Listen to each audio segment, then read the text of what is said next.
A finals de la primera setmana de desembre, la neu va fer acte de presència per damunt dels 600 metres d'altitud a bona part de Galícia, recobrint de neu boscos i, sobretot, moltes de les petites carreteres que recorren les muntanyes de l'interior d'aquesta comunitat.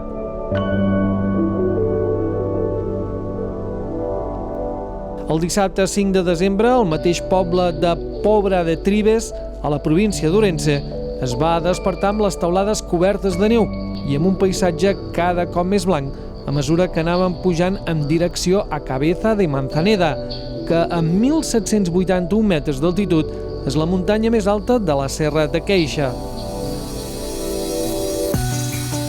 Al vessant nord d'aquesta muntanya es troba l'única estació d'esquí de Galícia, envoltada de boscos a la part baixa i plena de neu. Estamos calculando sobre unos 70-80 centímetros aquí en la base. Supongo que arriba en el pico aún habrá más. Así que nada, es nuestro primer día de nieve. Esperemos disfrutarlo un poco aunque esté la estación cerrada. Esperemos que este año, si Dios quiere, nos abra, que podamos disfrutar de esa estación, aunque solo sean los gallegos. No creo que pase nada. O por lo menos los orensanos. Ya está, el resto me da igual, por lo menos los orensanos que lo podamos disfrutar. Mentre aquest grup de joves preparaven les seves taules per fer alguns descensos, ja feia estona que pares i fills no paraven de baixar en trineus a les pendents que donen a la mateixa carretera on anaven arribant més i més cotxes d'aficionats que no es volien perdre el primer contacte amb la neu d'aquesta temporada a Galícia. Sí, bueno, lleva siendo hora de que podamos disfrutar de este deporte en nuestra apreciada estación de esquí de Manzaneda, que por desgracia las nieves siempre llegan tarde, pero bueno, gracias a Dios ahora en este mes de diciembre ha sido una bendición ahora para la temporada de Navidades, así que lleva siendo hora de poder disfrutar un poquito del deporte blanco en nuestra ciudad, en nuestra provincia y nuestro reclamo en toda Galicia. Por desgracia la estación está cerrada, no la tienen abierta por el tema del COVID, entonces pasar un poco de tiempo en familia, con un poco de trineo y recordar viejas sensaciones y momentos, esperando que puedan venir buenos y volver otra vez los tiempos de nieve. Malauradament, la nuvolada que recobria tota la muntanya no permetia gaudir de bona visibilitat. De totes maneres, la gran quantitat de neu que hi havia convidava a baixar una i altra vegada amb el trineu, tant a grans com a petits, revolcant-se per la neu a cada caiguda, quedant ben arrebossats com una croqueta. Bien, estamos pasándolo genial y al perro le encanta la nieve, así que cada año subimos y se lo pasa pipa, nosotros con él. Me parece increíble, hay mogollón de nieve, no me esperaba que hubiera tanto para ser la primera vez que subimos en el año. Mentrestant, el grup de joves de snowboarders ha construït un petit salt i allisen la gran quantitat de neu que hi ha per poder lliscar fins a la rampa. Estamos aprovechando, ahora que podemos salir, hacer un saltito y aprovechar que no abre la estación este pedazo de nieve que tenemos aquí en Ourense. ¡Vamos allá! Els primers salts no són gaire reeixits, però a còpia d'anar-ho provant, a poc van millorant. D'aquesta forma, passen una estona ben entretinguda aprofitant el paquet de neu que ha caigut a Manzaneda, cosa no molt habitual. El año pasado también, a primeros también cayeron así un par de nevadas buenas, el resto de la temporada no abrió, no pudimos subir el resto de la temporada y disfrutarla, y por eso te digo que esperemos que este año, ya que están viendo que la previsión está siendo buena, esperemos que hagan unas buenas gestiones, ya que hicieron el Itariego, San Isidro, que prepararon todo durante el verano, para tener todo preparado, cosa que aquí tampoco han hecho. Entonces, por eso reclamamos un poco más de gestión aquí, a la Junta, al Ayuntamiento, a quien haga falta, para que se molesten un poco más con lo que tenemos aquí, que es algo buenísimo. Una mica més enllà d'on portaven a terme els salts, es troba la base pròpiament de l'estació de Manzaneda, que en els darrers anys ha fet importants inversions de millora, com és la compra d'un telecadira desembregable de 6 places o la instal·lació de canons de neu molt demandats pels usuaris. A part de trineus i taules de snowboard, algunes persones també pujaren amb raquetes, perfectes per donar un tom amb la gran quantitat de neu caiguda. Bueno, arriba tenemos unos 40 centímetros más o menos, la verdad que venteó bastante, pero quedó ben pegada.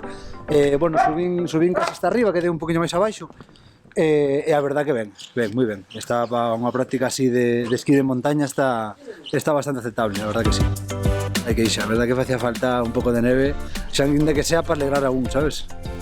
Xa nos tempos que estábamos, pois oye, polo menos ter esta pequena ilusión.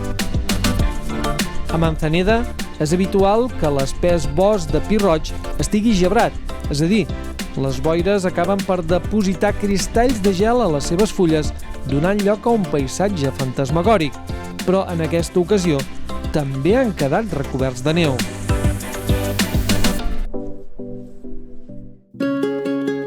Aquestes són imatges de la bonica platja de les Catedrales, a la costa del Cantàbric, de la província de Lugo, en un dia de bon temps.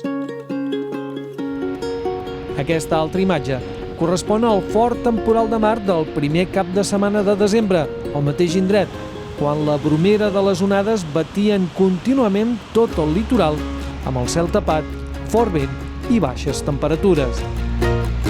El mateix temporal que durant una setmana no va parar de portar abundoses nevades en cotes baixes a tot el nord peninsular, una neu que malauradament posteriorment va anar pujant de cota. De totes maneres, el diumenge 6 de desembre les muntanyes del Cantàbric varen quedar ben carregades de neu.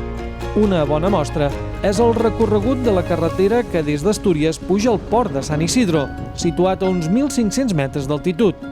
Uns quants quilòmetres abans d'arribar al port, la carretera estava recoberta de neu amb més d'un cotxe mirant de posar cadenes en qualsevol lloc. Malgrat la feina d'algunes màquines llevaneus treballant per la zona, la carretera continuava ben blanca a les portes de l'estació de Puente de Invierno i més endavant, ja al mateix port, amb fortes ràfegues de vent i, per descomptat, amb temperatures ben baixes. Al mateix port hi ha la línia divisòria entre Astúries i la província de Lleó. Aquí es troba el trencall per anar cap a l'estació de Sant Isidro, una de les més grans, per no dir la més gran de la zona del Cantàbric. L'accés a l'estació es fa per una carretera que estava tan carregada de neu que més d'un va tenir un ensurt al quedar atrapat amb la màquina llevaneus que baixava. Per sort, amb l'ajuda d'altres conductors empenyent el cotxe, el problema va quedar resolt en un tancar i obrir d'ulls.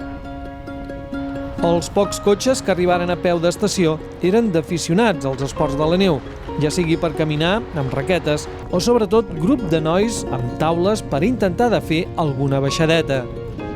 Bien, la primera del año cayó bastante y había que aprovechar. Sí, la estación, visto lo visto, pero bueno, damos un paseín y aprovechamos, aunque solo sea un par de bajadas, que siempre presta. Ha caído bastante, por lo menos casi, yo diría medio metro, un metro casi, sí. El año pasado sí que es verdad que nevó un poco antes, esta vez ha nevado algo más tarde, pero ha caído una buena nevada. Estamos contentos. Mentre es preparaven per marxar, a l'aparcament de l'estació hi havia la pala llevaneus treballant i també un camió amb turbina, única forma de treure la gran quantitat de neu acumulada que, com podem comprovar, superava el metre a la mateixa base de l'estació. De fet, n'hi havia tanta que fins i tot el camió amb turbina li costava de poder-la treure. Encara que l'estació estava tancada pel tema del coronavirus, màquines trepitjaneus realitzaven tasques per les pistes.